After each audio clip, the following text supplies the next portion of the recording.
Coming off a nice 3-0 sweep yesterday, we got more matchups, more best bets.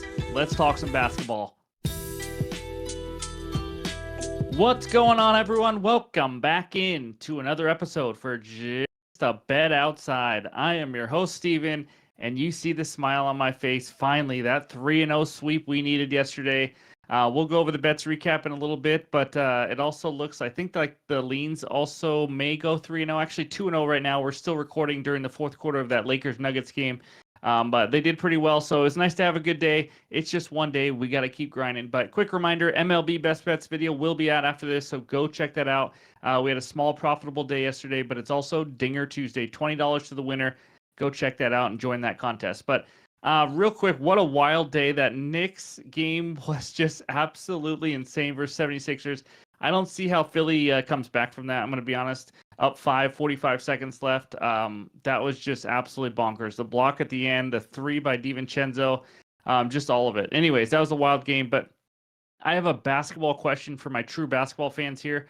D'Angelo Russell, which was a winner today, but he started out 3 of 3 from deep, and then after 5 minutes got taken out because that's what the rotations say you're supposed to do. I talked to people on Discord about this. Is that what you guys would do in a huge game? Because your game script and your page or your notes or whatever say that you need to take him out in about 5 minutes into the game, but he goes 3 for 3 from deep. Why would you take a guy out when he's starting out hot?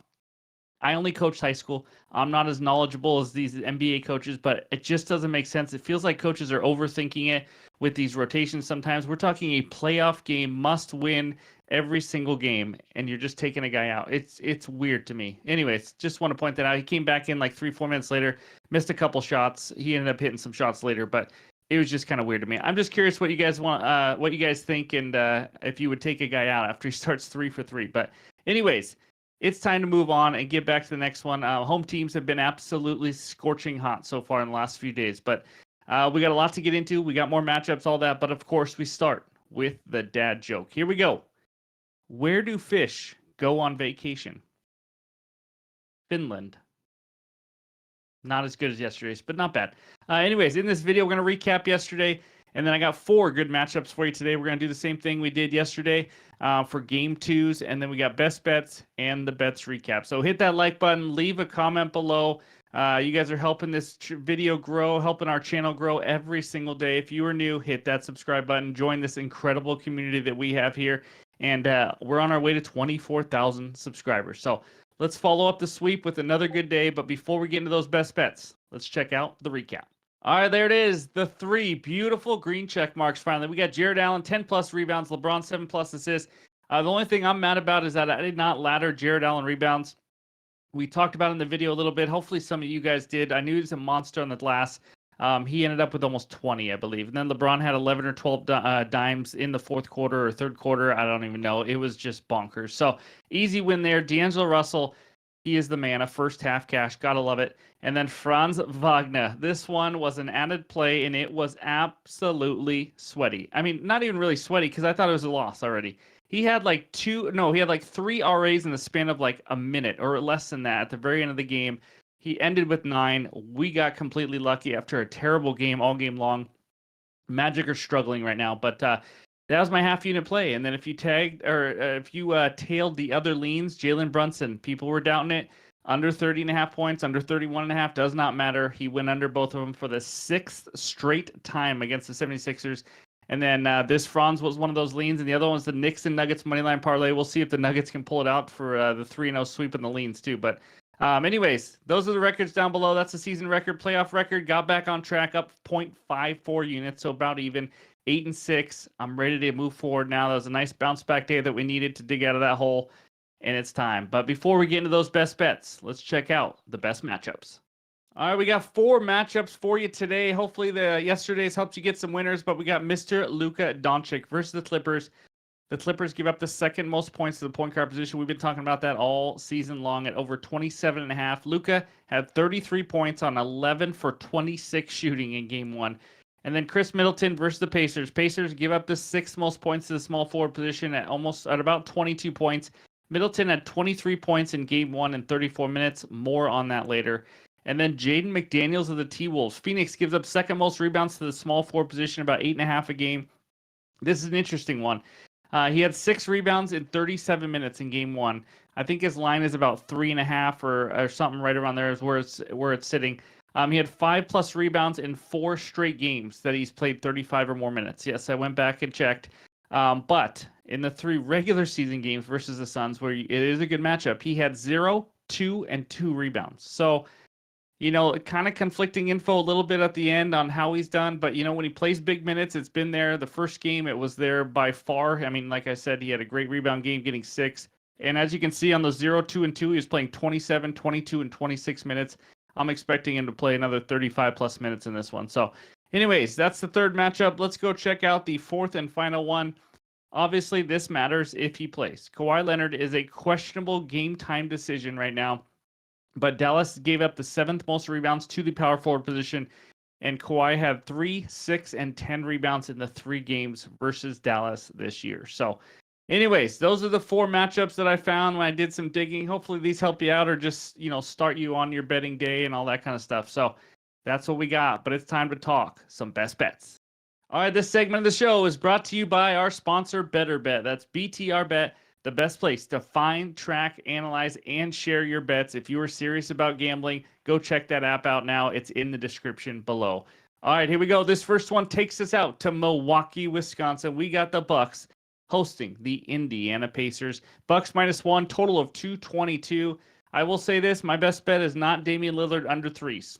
It's not. I'm sorry. But it is somewhat related to that. Give me Chris Middleton over 19.5 points. I got this at -125 on ESPN Bet. I dropped it pretty early in the evening for the free Discord. In case you're not a part of that, go check it out. But this line is 20.5 at -105 on ESPN Bet, but I also saw 19.5 at -125. I like that one. If all you can get is 20.5, I still like it. Obviously, I'm not projecting him to just get exactly 20. But if you watch game one, and my goodness, that first half just killed me. It was all about Dame. It was the Dame show, and the Pacers finally, in the second half, I don't know why it took them so long, started doubling him and making other people beat them. Damian Lillard had 6 threes in the first half, like we mentioned, to go over my bet when I bet under. He had 0 threes in the second half. That's what I was expecting more of with that kind of defense. But Middleton was not too involved in the first half. He scored 8 points in the first half. He got some opportunities. But for the most part, he had a lot more opportunities in the second half. He ended up scoring 15 of his 23 points in the second half. And I can't imagine the Pacers not doing what they did in the second half because it worked. They outscored the Bucks 52-40 in the second half in game one. I think they're going to do a lot more doubling of Damian Lillard. They don't want him to go nuts because he's one of those guys. When he goes crazy, he is hard to stop and it's hard to beat him. Middleton went 9 for 14 shooting in game one. I think he's going to get even more shots here. I just like we saw in the second half. I think that's what we're going to see more of in game two. And then matchup wise, Pacers give up the 6th most points to the small forward position in the last 30 days, like we just talked about in the good matchups. And Middleton, like I said, he had 23 points in game one. He wasn't even really that involved in the first half. That was with Dame just absolutely going off, and he still ended with 23 in this game. I think this is just a couple points too low. Obviously, I'm expecting Giannis to not play again. If he does play, he's doubtful. I mean, I don't see it at all. But if he does play, this is obviously a different type of bet. But anyways, give me Chris Middleton over 19.5 points as my first best bet. All right, before we get to that second best bet, we got a great promotion with BetMGM to tell you about. You can get up to $1,500 in bonus bets paid back if your first bet does not win. It's an incredible deal. If you live in an eligible state for BetMGM and you've been thinking about signing up, this is now the time to take advantage of that deal. If you want to know how, go down in the description, click the link for BetMGM, sign up. It does not take long, and take advantage of this promotion while it lasts. So that's the promotion we got with BetMGM. And of course, you must be 21 years or older to gamble. If you have a gambling problem, call or text 1-800-GAMBLER. All right, back to the bets. All right, this second game takes us out to Los Angeles. We got the Clippers hosting the Dallas Mavericks. And before I get into this best bet, during the middle of this video, I just saw the ending of the Nuggets game. Holy crap, that was wild. The Lakers lose a 6th straight game to the Nuggets, which means all the leans also won yesterday, which was pretty awesome. But what a shot by Jamal Murray. Holy smokes. Anyways, Mavericks -2.5 in this game. Total 215.5. My best bet. You guys can maybe guess it. Think it's Luka, Kyrie, all these good players. I'm going to Vika Zubac. That's right. Over 11.5 rebounds plus assists at -125 on DraftKings. As I've done the last couple days, I go through game one numbers. I look at potential assist potentials, rebound chances, all that kind of stuff. And another one jumped out at me, Mr. Zubac. He had an incredible 26 rebound chances in game one. He turned that into 15 rebounds. A guy just got 15 rebounds. They're dropping an 11.5 RAs line. It's a 10.5 rebounds line. I'll talk to you why I like this a little bit better, but I like both, obviously. But like you noticed with all starters and pretty much all these games, the minutes are going up, rotations are getting tighter. All these role players are just doing a little bit less in the playoffs. Zubac played 33 minutes in game one. He only averaged about a little over 26 minutes per game on the season, so I don't think this line adjusted enough for his increased minutes. And obviously, I expect him to get more increased minutes in this one. So this line, the big reason is because when you saw that game, it was a blowout. I mean, the fourth quarter blowout, it was a blowout pretty much the entire second half. And this big man still got 33 minutes. So that's a very good sign for me. The Mavs don't have a ton of size that they can throw at him that really scare me about in regards to getting rebounds. And in the last 8 games, if we don't just talk about game one, Zubac is averaging 13.625 RAs per game. That's pretty good, guys. That's over by a decent amount. And that's with him playing under 30 minutes in 3 of those games because it's regular season. And he's over this line in 8 straight games. 8 straight games he's gone over this. If you look at the Jazz game, you say, no, he didn't. He didn't go over that. He played 10 minutes. It was like the last game of the season or something close to that. I'm not counting it. I'm talking games where he actually plays big minutes. But this line is just too low, in my opinion. The rebounds is at 10.5. So I like the 10.5 for rebounds, but I only added the assist because I saw it was only one higher when I looked at it. I wasn't planning on it. But it was only one higher, and then I looked back at his numbers and all that. He has 1+ assists in 8 straight games. He has 2+ assists in 4 of the 8. So if he gets 1 assist, it washes it out. It is even. If he gets 2, gives it a little boost. So I thought this would be a little bit better. But either way, I think both either hit or both either don't hit. So I love the value with this one. Is he going to get 26 rebound chances again? I don't know. Obviously, the Mavericks missed a lot of shots. Even if he gets it down to 21, 22, I still love this number.